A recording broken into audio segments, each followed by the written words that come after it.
Hi everybody and welcome to SCI-Arc. This is the faculty lecture series, and my name is Mazzolini. I'm faculty here, and I'm happy to introduce Roberto Davolio, and a colleague and a friend of mine for many years. The two images of Columbus and Marco Polo is how I like to introduce the duality of this talk and the intention and where we come from, in a way, and how we pick our heroes.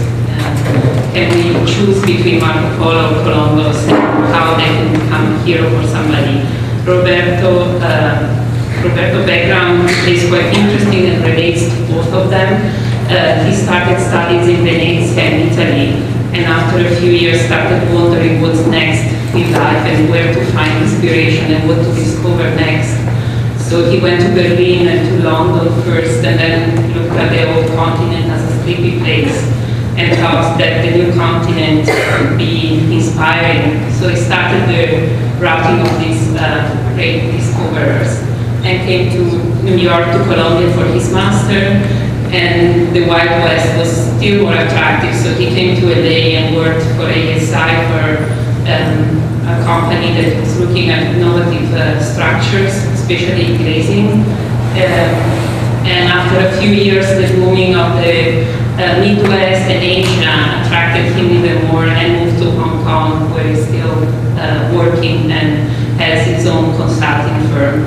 So today he will talk about his current work, and that starting from Hong Kong, offsprings into all the Middle East and Southeast Asia.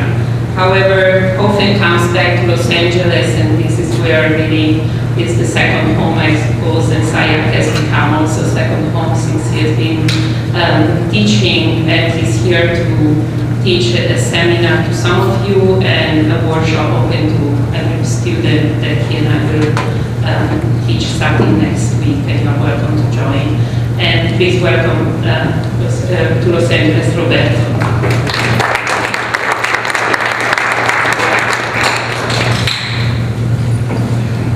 Hello everybody.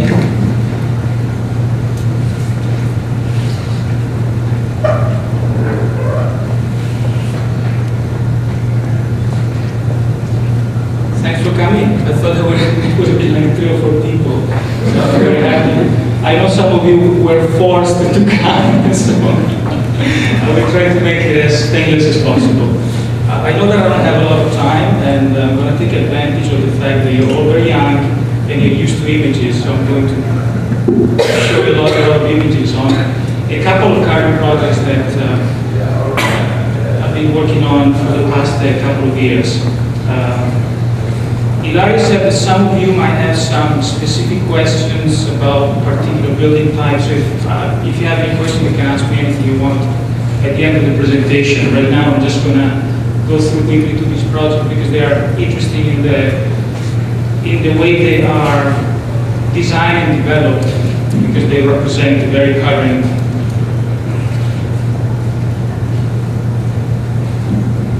I will start with probably the most commercial kind of building that you can have after shopping malls. It's a gigantic casino designed by a British UK company called RMJM. It's one of the many casinos that are getting built right now in Macau. And apart from the complexity, pure geometrical complexity and size, this is a 6,000 room casino. So it's gigantic, and the crazy thing is that across the street there are 4 or 5 of the same scale. There is actually a copy of a Venetian as well that getting built. It was built like 2 or 3 years ago. So this is what happens in Asia with the, I wouldn't say current economical situation, but this is a couple of years old. The design thing started 2 or 3 years ago. Just to give you a quick understanding what I do as I'm an architect by training, like you guys, but I was fortunate enough to work for a very interesting contractor that was specializing in advanced structural systems. So every building that you will see, a lot of the buildings that you see in the US that have curved facades were actually developed by this company. So I was fortunate because with an architectural background, I was exposed to very interesting engineers, very interesting fabricators, and I managed to develop and learn a bunch of techniques, some of which I will share, I guess, during this the seminar and the workshop with you, which involve advanced parametric design. So what I want to do is just very quickly focus on what happens when you go from this image to actually find a building, because the journey, the adventure that happens once it goes off your rendering table to the fabricator is usually quite rocky and quite complex. So I was originally hired. Those are some of the images of a sort of almost finalized scheme. I was hired when the concept of the building was pretty much defined. This is a Rhino model that the architect developed. So the quality of the model itself is quite good actually, it's not too bad. But as you will very soon find out, to take a Rhino model into a final building, it's not an easy task. So I'm going to go through a series of images now, a series of snapshots of what happens when you take a conceptual wireframe model like this one into a cladding system or a structural systems.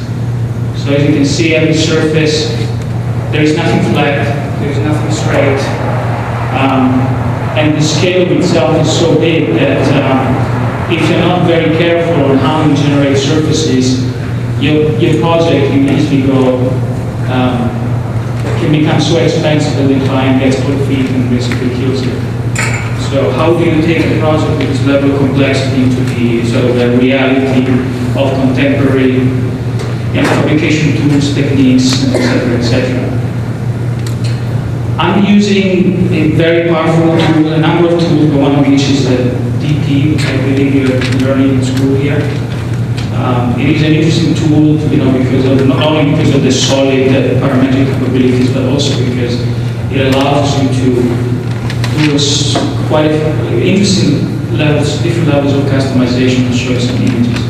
But anyway, let me give you some facts. So I was hired to help the architect to understand the cost difference between having a building like the two towers with a curved facade versus a vertical one. Each color represents a different hotel operator.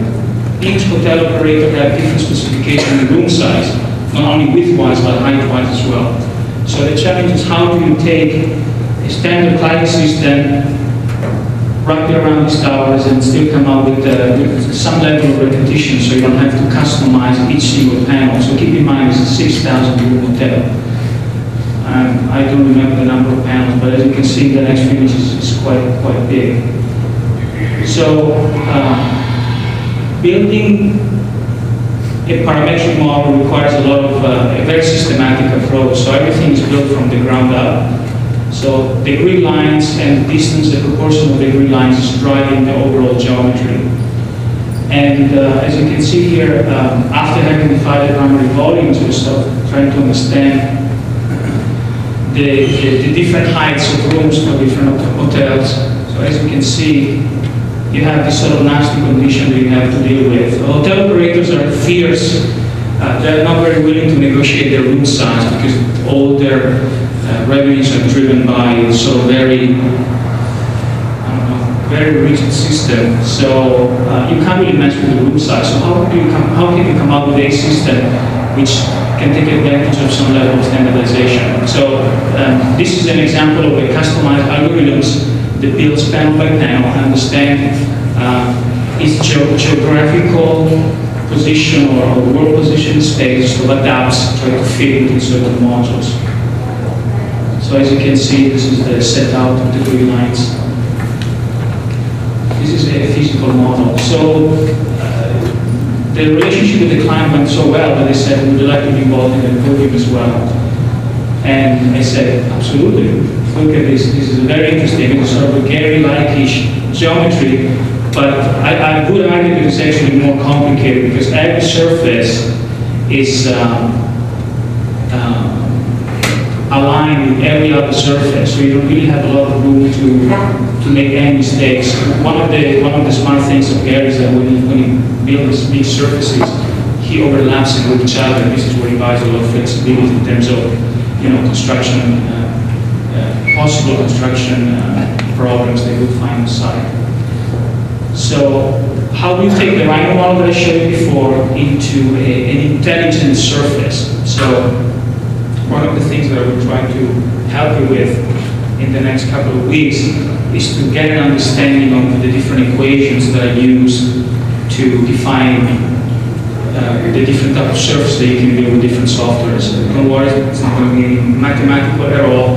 We're just going to use the existing tools in the software and see what are actually the outputs. Because you can come up with very, very similar geometrical shapes, but with a much higher level of integrity, and I'll show you what I mean. So those are 5 variations of the similar concept taken from the random models. And each one will have eventually an impact on the way you clad it. The quality of the surface, the parametric or the wireframe, is crucial. If the surface is not clean or rational enough, then the panel that you will extract from it will be very difficult to manage, and you can guarantee it will be very, very expensive. So one of the things that I always fight for is that every geometry that you build, even if you're using the best softwares in the market, has to be described using 2D AutoCAD-based files. Because even though we're using the same software that Boeing uses to build airliners, at the end of the day, the construction industry goes through basic 2D submission AutoCAD drawings. So if you're not able to describe that geometry in a rational way, it can lead to a lot of problems. So this is a step-by-step process in which I give you the sort of recipe needed to define that particular type of surface. As you can see here, it's broken into a 2D set of drawings where you basically find relation between lines and arches in space. And then through a series of steps, simple steps of extrusion, intersections, and trimming, you can generate a surface that is as complex as the one we had before. But with the advantage that now you can actually work on it and extract a system that makes sense from the fabrication point of view. So the building is gigantic, as you can see. Those are people. This is one of the corner conditions. So you have different systems that are playing at the same time. You have a structural glass wall with a sort of metal clad system on top of it. And there's some of the images of the canopies. It is so big that underneath one of the canopy, those are the lanes where the cars sort of drop off of the car. I'm coming from Italy, like Larry said, and I think one of the biggest freeways that we have is probably 3 lanes. And today we actually have 4 or 5 lanes going under this gigantic canopy. So the integration of the road with the geometry is absolutely crucial, because you cannot afford to have a bus that hits the bottom of your surface. I can guarantee the client will not be very happy. So you have to do all these relatively boring studies, but all they do, they inform your geometry more and more, and it becomes, it gets a much higher level of integrity. So those are some of the images. This is extremely time consuming, so once you are happy with the rendering and all the beautiful thinkings, then you have to go through this exercise to make sure that it's actually workable. One of the other things that I do is to provide support to structural engineers as well. So once the surfaces are defined, then you start to negotiate with the structural engineer different structural systems. So this is a very early sketch where the Arabs engineers from Hong Kong were trying to build it in the simplest possible way by having a primary structural walls with vertical high beams and a bunch of cantilever struts. And one of the things that they didn't realize is because of the geometry, the vertical structural wall had to be pushed so back, so far behind, that the cantilever struts that would pick up the cladding would actually be as long as 12 feet. So those are some examples that show what you should do in this particular case. Digital project is, you can write a lot of algorithms in Visual Basics or in some sort of native CATIA files. This is one of the examples in which I show you how you can use a sort of generative component type of approach to come up with different structural systems configurations. So the gray walls in the back are the surfaces that I use to locate the primary structural systems. The yellow lines are the secondary frame, the one that you will use to put the panels on top of it.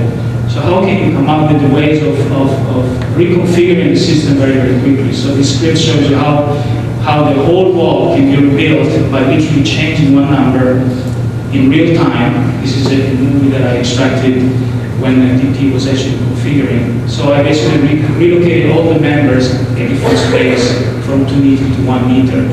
Keep in mind that this is useful not only for structural engineering purposes, but also for cost estimating, because you always have a real-time quantity takeoff as well.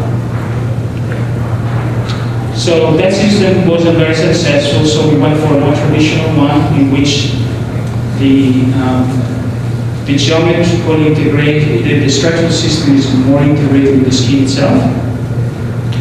So we tested 6 or 7 options. We are always very interested in measuring distances between the skin itself and the closest point in which you can place the primary structural member. So those are some of the diagrams you can extract. And then you test other options. So this is a similar principle, but as you can see now, the primary ribs are now inclined, so trying to stay as close as possible to the outer surfaces. And in a similar way, we are now playing with distances between members, because you will soon realize that you can have primary members at every 10 feet, and they will have a certain size, or you can put this, instead of having 3 feet distance, you can make it denser, have much smaller member size, that sometimes actually will give you more. It's a more cost-effective system, it's easier to write and it's easier to fabricate. You have more members, but taking advantage of these advanced digital techniques, you can control it quite well. So this one is a little more advanced because I can also define the spacing of the vertical members. These all in millimeters, not the mass, but so you see how the software follows certain rules and builds all the elements. And keep in mind, each one is unique, so there's absolutely 0 repetition. And you can imagine when you have a building that is almost as big as an airport, avoid doing manual modeling is quite important.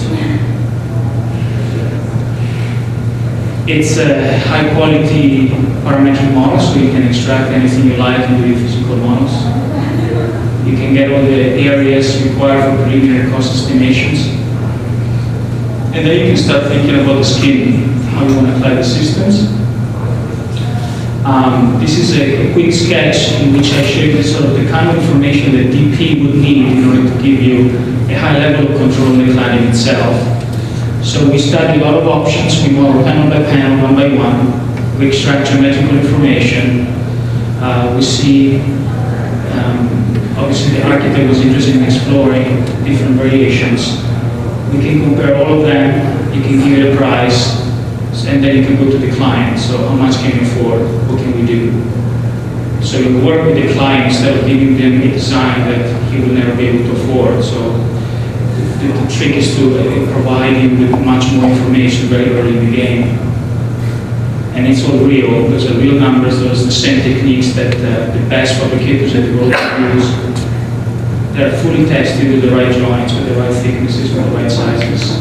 You can model it down to the screws if you have time and decide to do so.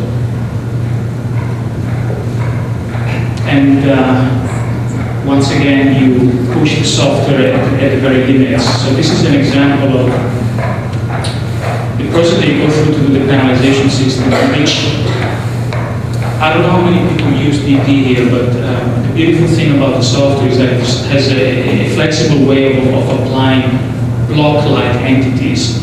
But unlike AutoCAD, where each block is absolutely the same, DP allows you to provide flexibility within the software itself. Each module has basically a cell that has its own DNA of geometrical and finish-like information. Everything can be exported very easily into an Excel sheet. And through the Excel sheet, you can start playing with different geometrical variations. And the nice thing, the Excel sheet will throw back the information onto the model, and you will see the results in real time. This is an extremely powerful tool.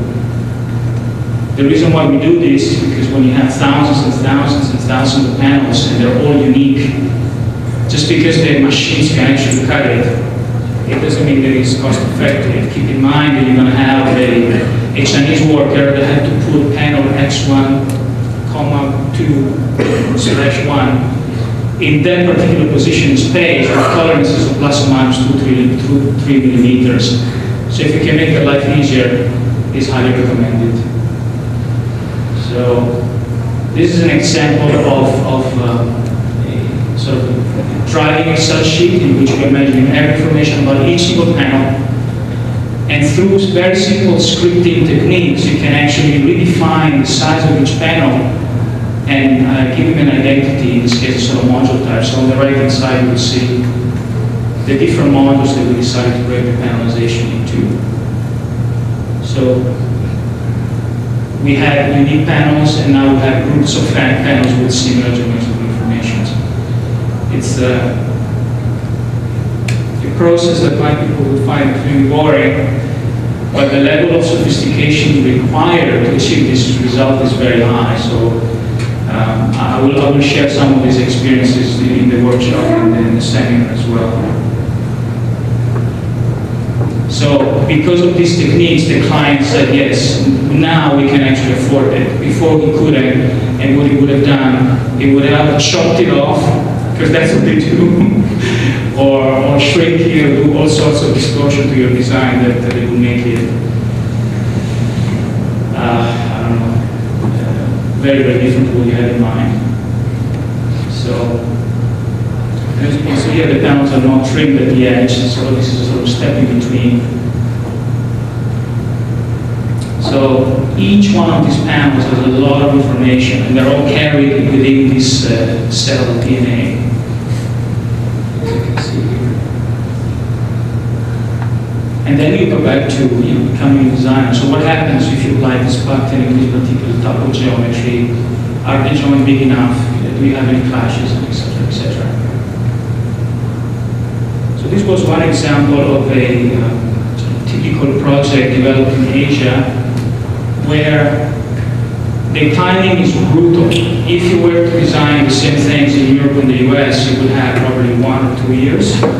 In Asia, it would give you 6 months. And at the end of the 6 months, you have to have enough information to go to fabrication. So it becomes quite tight. This is another example of a project that I'm currently working on, designed by a Japanese architect called Junaoki. And it's a sort of a high-end tower plus luxurious shopping mall in Shanghai. The tower is not an extruded shape, it's an organic one that merges into a 60-meter, 120 feet long skylight system. Goes down to a very organic looking podium. It's a 4-story podium. Those are some of the images of the model with the context as well. So the tower is an office building, which, with all the inherent limited, when you design a tower in Asia, I guess in the rest of the world, you have to be very careful about GFAs, surface areas, portion of the cladding can be transparent, portion of the cladding can be reflective. So designing a tower, it's quite a challenge because there are a lot of things that need to be managed at the same time. The podium is a little freer, as you can see, but the cladding system is quite complicated. So these were actually original model images, and I'll show you what, after 1 year of hard and intensive work, what happened to this design. So this is some images of the interior space. Brands are very important in Asia, so here you have all the names that everybody might be familiar with. So in this job I was hired earlier, even though the concept when I started to provide my support was already there. They were still playing with some ideas on movable skylights, trying to get a better understanding on the scale and size of the concrete podium. A little bit of programmatic text in the spaces to have sort of 4-story high open spaces. And this is a section of cuts for the office and shopping malls. So because it's an organic, it's not an extruded tower, and because the columns are all vertical, this is what most engineers would want you to do at least. It means that each floor slab has a different relation with the structural system, which needs to be carefully managed because those distances, center line face of column and outer face of concrete slab are very important for the structural engineer to size all the components. So they always give you some kind of range you can play with. So your crazy shape has to fit within this frame. If not, you have to come up with inclined columns, which are much more expensive and much more difficult to manage, and etc., etc. This is a concept sketch that gives you the parametric rules of the tower, so the form generation of the tower. So you have 3 rings, 3 driving rings, the orange ones. Each ring has its own, I would call it tight, geometrical setup principle. All the floors in between are generated obviously automatically by this sort of skin surface. But the beauty of the parametric model is that you can simply play with the geometrical variation of the 3 rings and strategies on how to apply the pattern on the tower and have infinite number of variations. So it's not about pulling and pushing CDs anymore. You have a much higher level of integrity in the form generation, which will give you a lot of dividends when you will clad the system. I'll show you some example later. So you're not really compromising your artistic vein. You're just trying to give it a little more systematic approach, which will give you a lot of benefit in the future. So there's some variations. We studied hundreds and hundreds. Japanese architects are extremely sensitive to small variations, so we really spent extensive time in getting the shape that they wanted. This is a diagram that shows you, I'm measuring literally the distance between the face of the column and the edge of the slab to make sure that I was not going beyond what the structural engineer gave is the maximum limit. It is a very time-consuming process if you don't use the right techniques. This is an example of integration between the sort of side view lines and current surface. So the green ring is the middle, is the setup of the middle ring, which as you can see is broken down into arches and lines. There are no polylines, there are no SP lines, there are no normal surfaces. This is stuff that works in school, but it doesn't work very well out there, so you have to find ways of managing this complexity. It might sound a little bit boring, but I guess one of my responsibilities when I come here is to give you a little bit of a reality check, because if you don't learn and digest these things now, I can guarantee you that you will draw a lot of toilet seats when you will start working in architecture offices. So it is a great opportunity, I see this. Not toilet seats, but the toilet tiles, maybe a little bit of toilet to put the toilet in a room for the first 2 or 3 years of architecture practice. So this is the level of accuracy that I would recommend you to have when you build one of your buildings. Not now in school, but at least you have to keep it in the back of your mind. The pattern of the planning. There are reasons why Frank Gehry, designs a handful of interesting buildings and everybody else designs semi-boring things. So that the battle of taking a concept to the real world is always very challenging. And even for a tower like this one, which looks extremely simple, the challenges are as complex, as high as any of your favorite architects' designs. So this is a pattern definition of the panels, which needs to be negotiated with the current cladding, manufacturing techniques that you see. The pattern is applied on the tower. On the right you see a plan view. So it's a misleading geometry.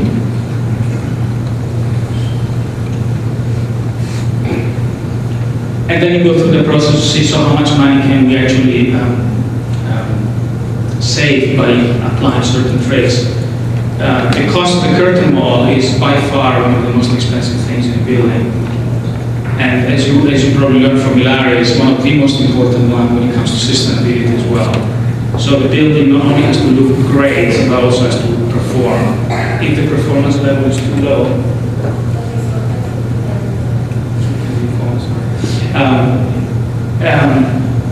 bad things can happen to your design.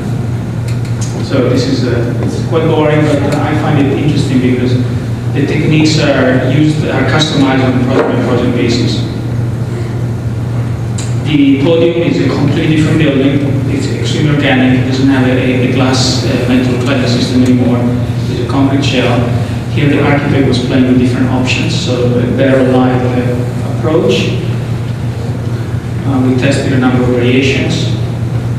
We were interested in exploring sort of shell-like properties of this interesting cladding system, which are extremely democratic system in the sense that you don't have a visual difference between primaries and secondaries anymore. It's much more fluid and organic, but require a much higher level of sophistication when it comes to do the engineering, fabrication, installation, and etc., etc.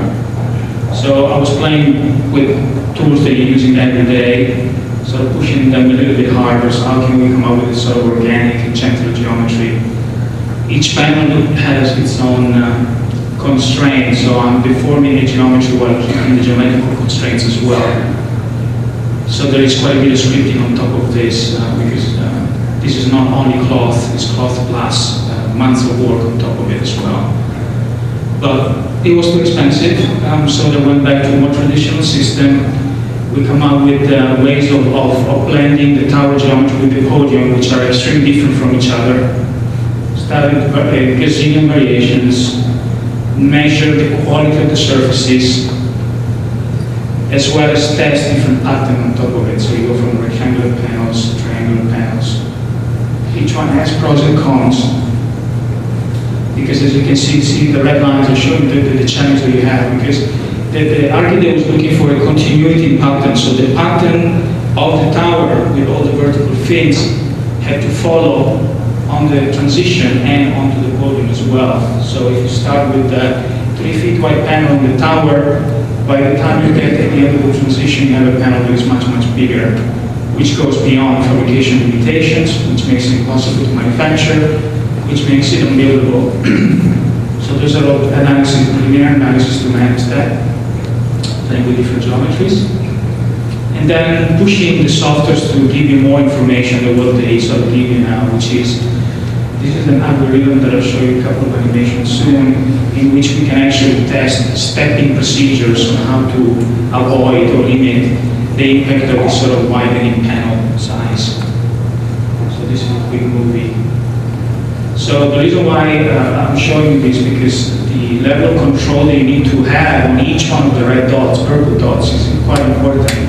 Because those dots are going to be driving the pattern of the glass, as well all of the structure that is below, and all the weird relationship they have in space. So each point has some logic. The spacings are all controlled according to certain pre-agreed informations.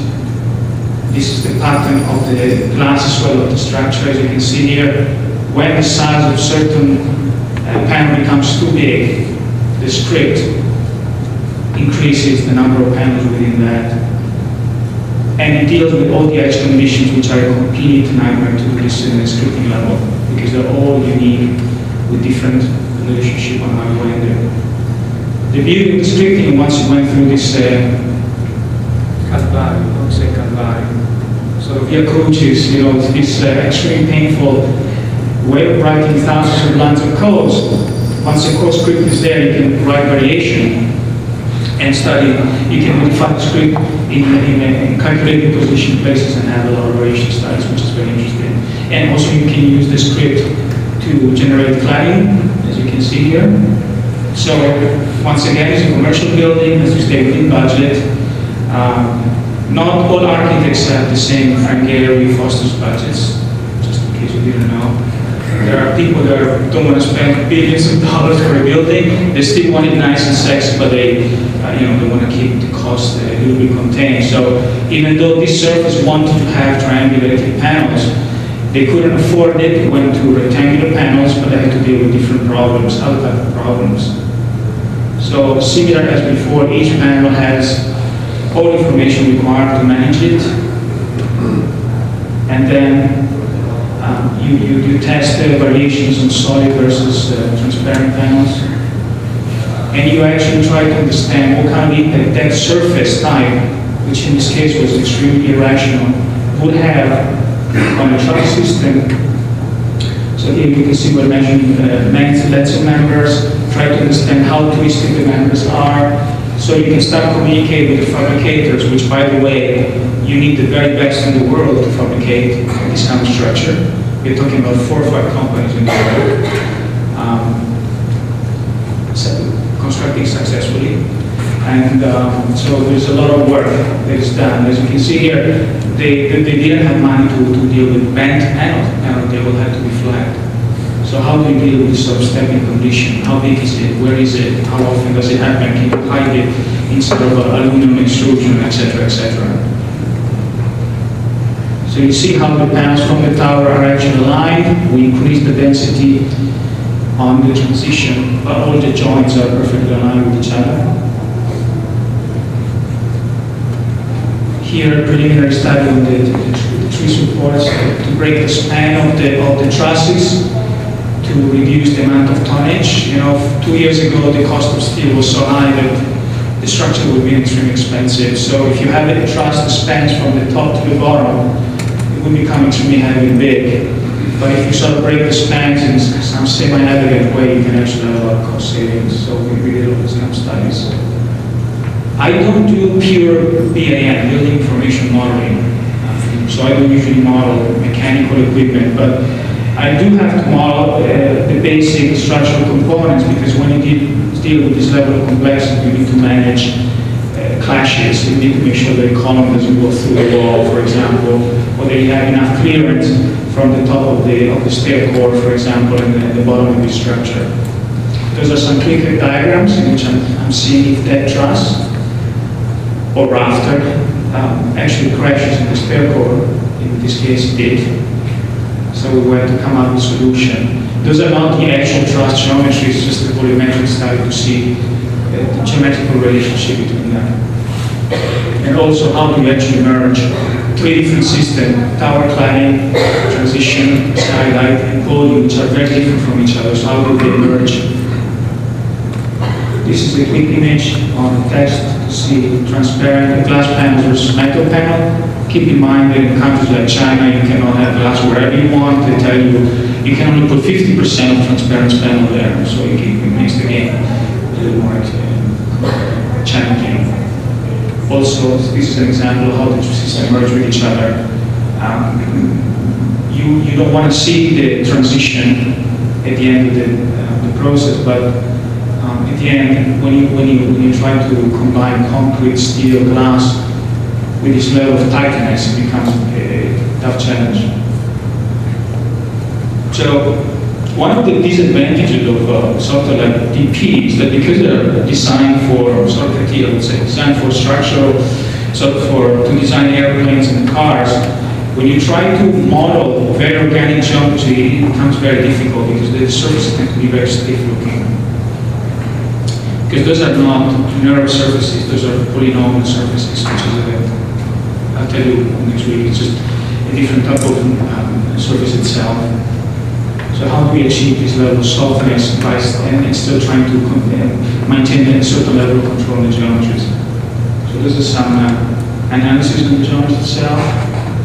This is one way of rationalizing it. So how do we manage the geometry by using simple arches, for example? So as you can see here, each color, it's an arch. The points represent the beginning and beginning, middle, and end of the arch. So you can describe this geometry by simply extracting x as the coordinate points of these points, of these node points. which is a way of dealing with contractors and fabricators, try to ease the communication between all the different people involved. So as you can see here, this is a tool that it was developed by Alan at Gary Technology that would take an SP line or a polyline and try to rationalize it into arches, a quite complicated task. The ideal surfaces of your model are ideal, so how do you take that ideal into the real world?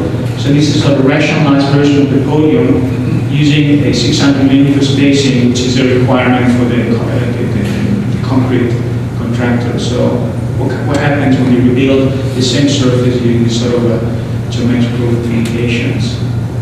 And as you can see, there is another example of describing geometry by using 2D drawings with a one-to-one relation with degree lines. These are the fin patterns.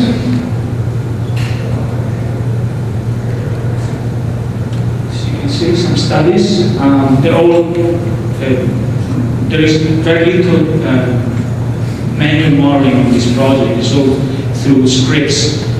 Otherwise, tomorrow each one of those scripts, one by one, and study 20-30 variation, quite stressful. So as you can see here, because the ridge is supposed to sit on the volume shape, you need to understand, manage the level of rotation, twistedness of each one. So, because it will have an impact on how you detail it. So those are original studies. This is a terrace, which is literally sort of covering the space. So even though it looks extremely complicated, it's controlled quite tightly. You see the blocks there, just to give us an idea of the corridor. So you need to make sure people can actually walk through that space, even having clashes. So all the dimensions, everything that you modeled here is actually accurate down to thickness of the concrete, various offsets to find inner panels, outer panels, and etc. The storefronts, big challenge because the glass had to be flat for cost reasons. So how do you integrate a flat piece of glass within an organic podium? So here we're testing minimum maximum distances so you can actually fine-tune the positioning and the detailing and the fabrication of all the storefronts. As you can see here, this is a gutter front plate condition. Option A and option B. Option A, very, very expensive. Option B, much cheaper, but it has an impact on the design. So how do you always balance these two things is quite important. So these are some images of one of the latest renderings. As you can see, it doesn't look as sexy as it did at the beginning, unfortunately. It's still extremely challenging, but it has a much higher level of integration. It's actually getting built despite the economical crisis, which is a big advantage right now, as you can imagine. And then physical model, as you can see.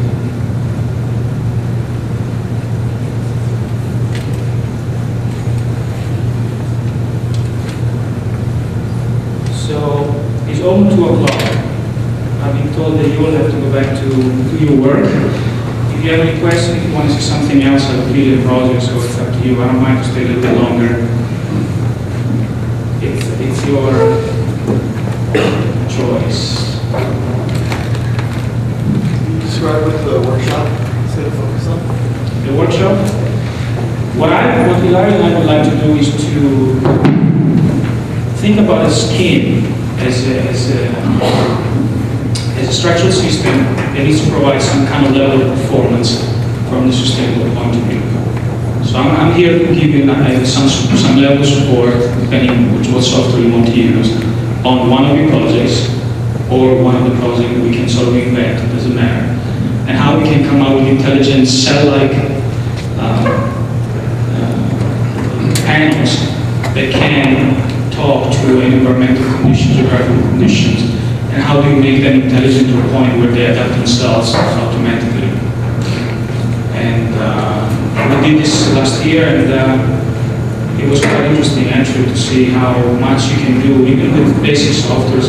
We don't necessarily need to use DT.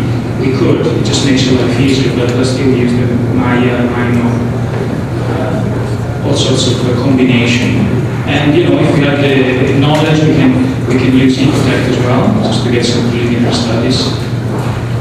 So it's one of these fortunes where we are here to push your designs to different direction. You really spend a lot of time thinking about sexy shapes and curves. What Larry and I will try to do is to ground them a little bit and hopefully learn from you as well, in the sense that as you can see from these projects, from the concept to the fabrication, the amount of work is huge, and it will have, likely or not, an impact on your buildings at any point. So the more intelligent your concept is at the beginning, it will have a much higher chance to be built as you envisioned, because you have to deal with a lot of consultants, a lot of people that are in the ass like myself. And you will find out very soon, unfortunately. But it's only 2 weeks, so I'm sure you can handle it. But the workshop is going to be more fun because you have the chance to explore what you're interested in. But we need a skin that has to work under environmental conditions. That's the bottom line. Even if it looks awful. You can always make it sexy after, once we leave. A couple of good renderings and you're done. So, because the problem is that the softwares that you can buy now on the market, okay, they have advantages and disadvantages, some helps you do this thing, some helps you do the others.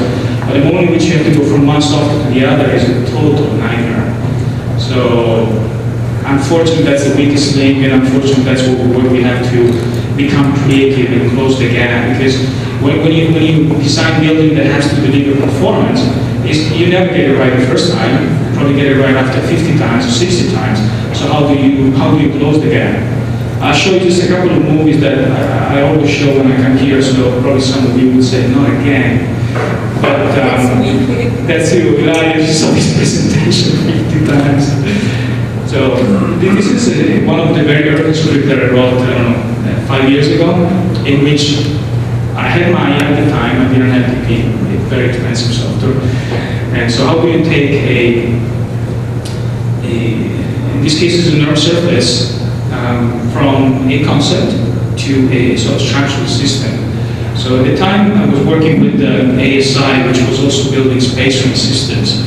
So the challenge was, how can I convert this surface, which usually was given to me by the architect, into structural systems. So as you can see, this script understands the boundary condition of the surface, and it converts it into a space frame.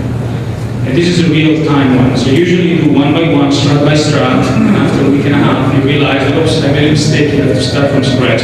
So how do we actually avoid this? By writing a script, you do it once. If the script is intelligent and flexible, you can really explore many different options and variations. So here, the first one was a traditional rectangular top chord with an offset bottom chord rectangle. That's where you get the little pyramids. But also you can, on the same surface, study variations. So this is a more of a diagonal grid one. I was working for Fosters and Partners on the Beijing airport, and those were the scripts used to build thousands and thousands and thousands of struts, and they're all unique. So you take advantage of the fact that space frames are not too sensitive to geometrical limitations, and you just use any software. You can do this in Excel if you want to. It doesn't need to be a graphic tool at all. But you can imagine how much easier is your life once you have this kind of tools, because you can't really buy them anywhere. So I think now what I'm doing is distorting the geometry brutally and try to apply the same pattern, just to give you an example of how beautiful the scripting language and powerful can be. Because to take a surface in Maya, select the CDs, and do all sorts of draping is quite easy. The problem is how do you come up with a structural system after draping or distorting. Can I say that? In the US, I have to be careful how I speak.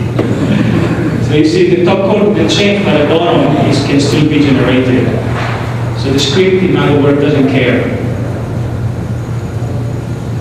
And then you can do, you convert this into pipes and make it pretty, do all sorts of stuff. But the beauty of this is that you can give this file to structural engineer. He can focus on purely understanding the performance. structural performance only, so he doesn't have to freak out and remodeling it.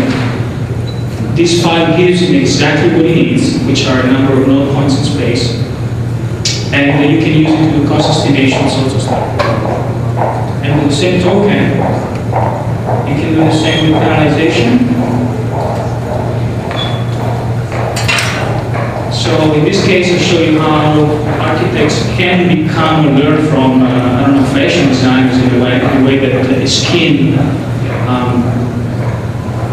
We can treat the curtain wall in the same way as we were to treat sort of fabric. So we have a surface, it can be anything, and we can start converting this surface into panels. And we can play purely on the panels pattern and geometry. So those are some of the things that I will do in the seminar. In a sense, we will have to do manually, unfortunately. But the goal is to take your design, extract a pattern or a variational pattern depending on your desire to work overnight or not. Test them. You see here on option A, option B, option C, there are all variations of the same surface. Option D, as I said, scripting, once you have 90% of the code and the rest is more of a stitching in different proportions. This is the beautiful thing about this. And then we can play with materiality, so you can actually assign material property or finishes by using some logic. You see, Maya gives you a nice attribute container. You can build a physical model, so we can take all the panels. Now they're broken into families. You can reposition them on a 2D plane, so you can print them using any printer, cutting them out. So those are a copy of the same panels. This is how quick it is. You will have to do it manually, unfortunately, unless you have this script. And then you can reorganize them, so you know how many panels of which type you have.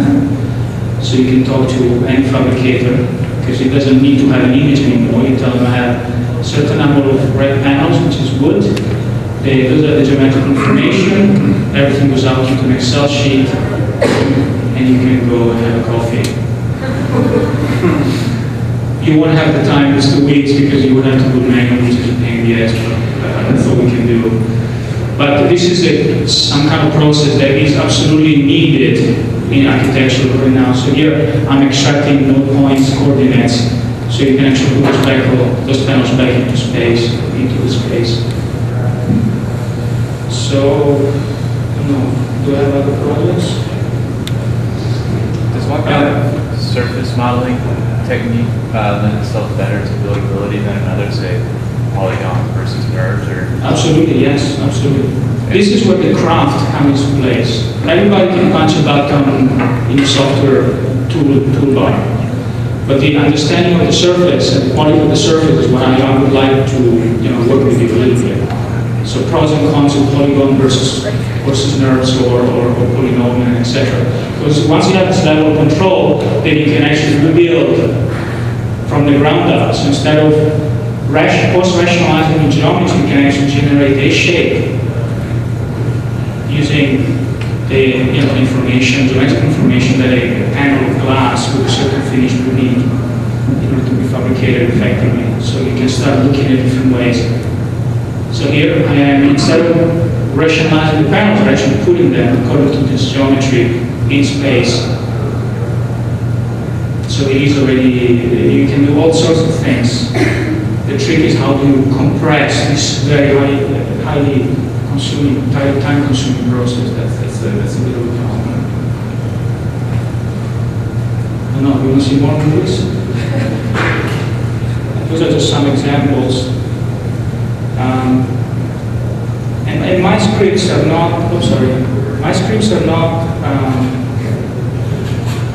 form generation scripts, the one that you're already learning, where you come up with sort of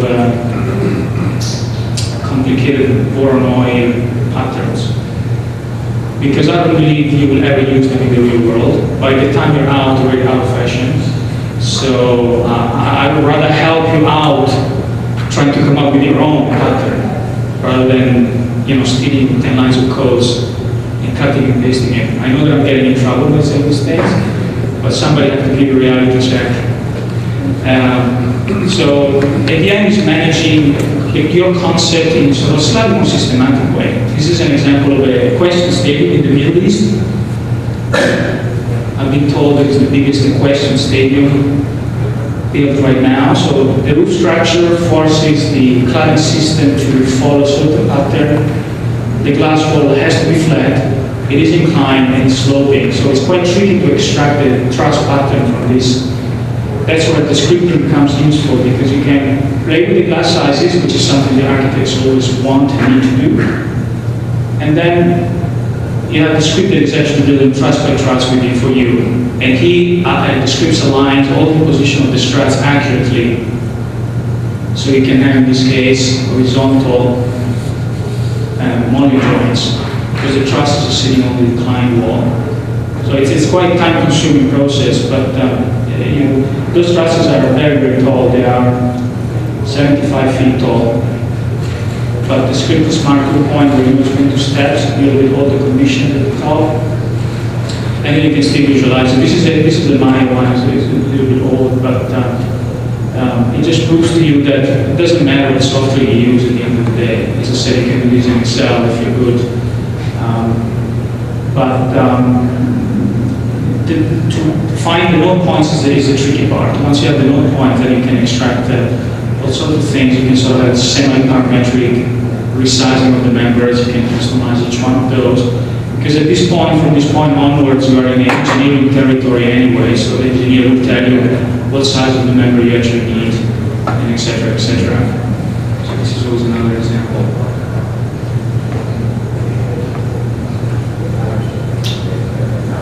Final one, because I just want to show you, because this is going to be one of the things that we will need to do in your seminar, is when you model the double curved surface, the first problem that you encounter is the panels don't want to be flat anymore. They always need to be double curved. And unfortunately for you, I don't want you to model any double curved panels. So how do you take that curved geometry and extract flat panels, whether it's glass or metal? So this is an example of how to every time you perform a surface, the script built into the panel keeps the panel flat for you, or once you already have the surface, locate which one are the bent and flat panels. So here, color coding them. Dark blue means some flat, red means some not completely flat, as you can see here. So I have the flat panel and the curved one. So the next question would be, so how much I am off planarity? Because in a lot of cases, you can actually hide this within the constructability of the panel itself. So the next question is, how big is this gap? Once you have this information, you have so much power and knowledge is the power in this case, on how to prepare a particular panel. And I'm afraid we're going to have to do it manually, but you can do this with a script, and it doesn't matter how many panels anymore, because you're going to be drinking coffee anyway, and the computer is going to do the work for you. If you like coffee. A lot of tea in Hong Kong where I'm at. So, that's it. So for the one of you that are in the seminar, we'll see you on Monday morning. And if you're interested in the workshop around the school, there are times for the first meeting, and we're flexible with timing. It's a much smaller thing, so it's very individual in a way, and you can email us if you'd like to know more about it. So this is the kind of thing that we wanted to work with our example for our seminar more time and kind of get around to how to get well. Yeah, that's a possibility. The workshop is not exactly the panelization, it's something else. It's geometry and sustainability in a way. It's how geometry can inform your building beyond kind of constructability factors that we cannot cover in the seminar because are very many things. So you can not either one. Seminar you have to take VR in 2GB. The workshop is open to anybody and you can choose to do it. You're all welcome to come on Tuesday or Tuesday, whatever time we have, and we can talk about that. Thank you. Thank you.